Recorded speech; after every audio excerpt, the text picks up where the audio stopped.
Eu conheço um pouco da sua história e eu sei que você foi um cara que, por muito tempo foi ligado à cultura também, né? Você é responsável por uma das maiores bandas do Espírito Santo, cara, que ainda tá em atividade.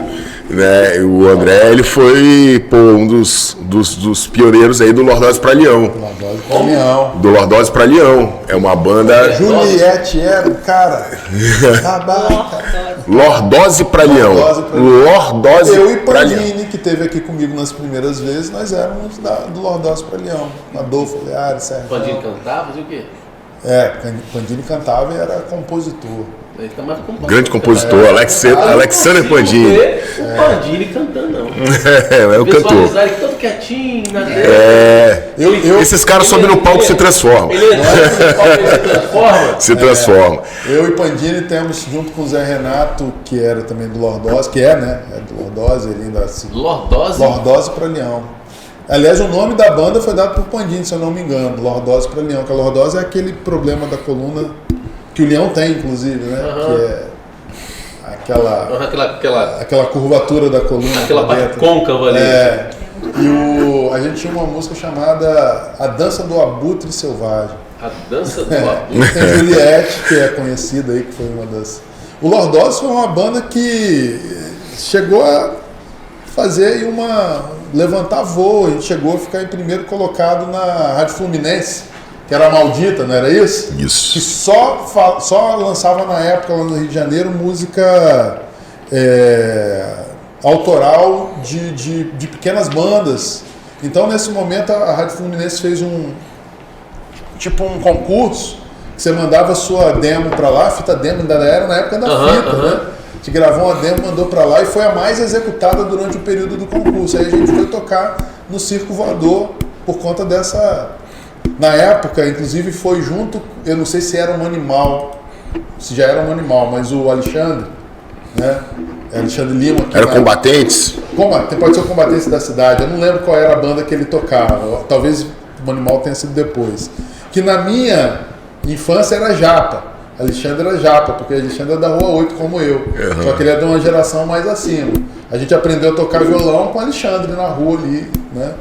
E aí eu toquei inclusive na guitarra do Alexandre no Circo Voador, uma Fender, que a gente não tinha dinheiro para comprar Fender naquela época. Hoje dá para comprar uma Fender, só não tem tempo de tocar. Tinha tempo, mas não tinha dinheiro, né?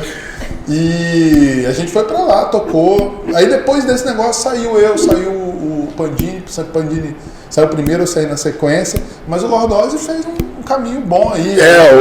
O Lordose até hoje toca, né? Tem uma banda que está em atividade. Está em atividade. Fizeram um show agora 30 anos de Lordose, lançou um vinil, lançou um vinil split com Vaca Lofo, né? Um split. E Márcio, que é o baterista, que foi o primeiro baterista.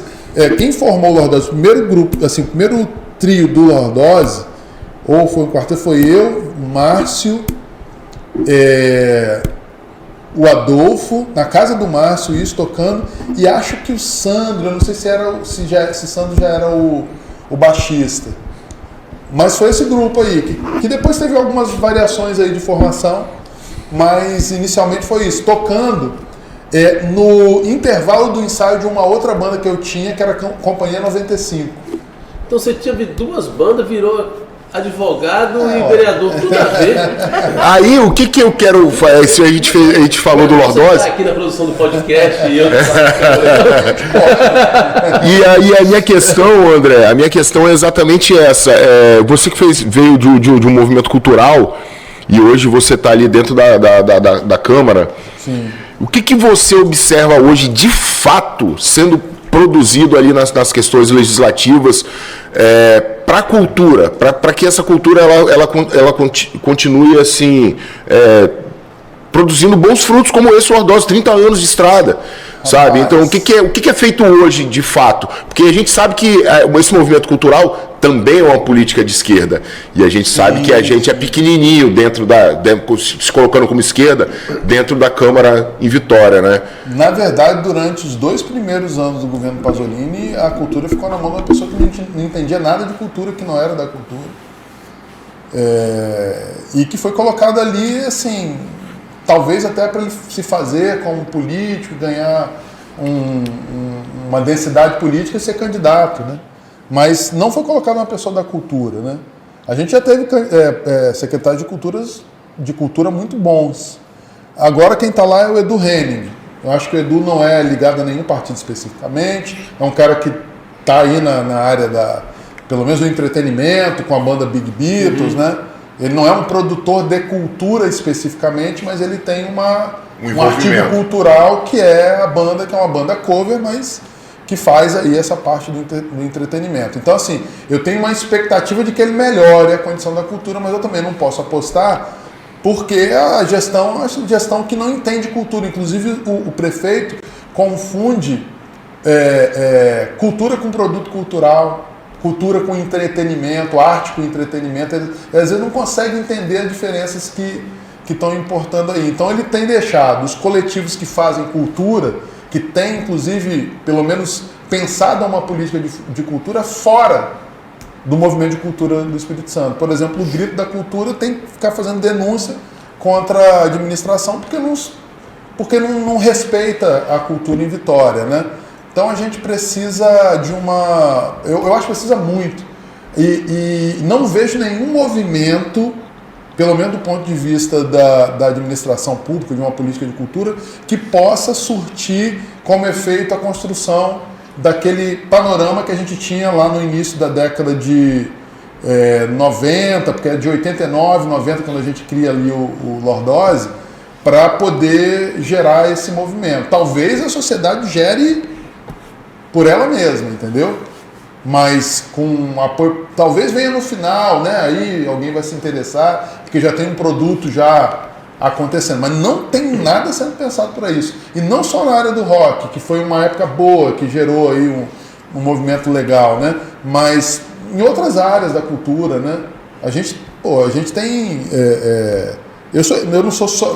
quer dizer, eu tive no Lordose, meu irmão, Zé Moreira, é um dos grandes compositores capixabas, dos grandes guitarristas e violonistas capixabas, e está aí, assim, fazendo as coisas dele. Ele gravou um disco só com o Robertinho Silva. Entendeu? Só com um cara que é o maior baterista que o Brasil já teve em nível nacional. Talvez um dos maiores bateristas do mundo, que tocou com vários caras do jazz. E ele gravou, meu irmão gravou aqui em Vitória com ele. E com Ney Conceição, que é um baixista também, sim, espetacular, né?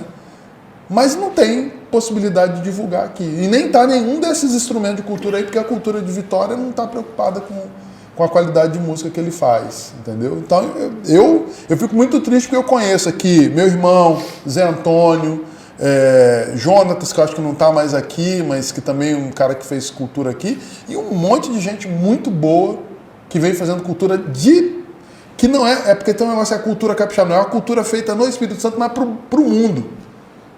De novo, porque é meu irmão, não é porque é meu irmão não, mas ele tem música gravada na França, por cantoras francesas, gravaram música dele e que aqui ninguém conhece. Aquela velha história do cara que é mais conhecido fora do que aqui dentro. É isso. Já viu o show do seu irmão no Jazz Blues e Meninos? Pois é. Junto com o Frasson, Diego Frasson na bateria. E eu acho que, se não me engano, era Fausto tocando baixo. Sim. É isso.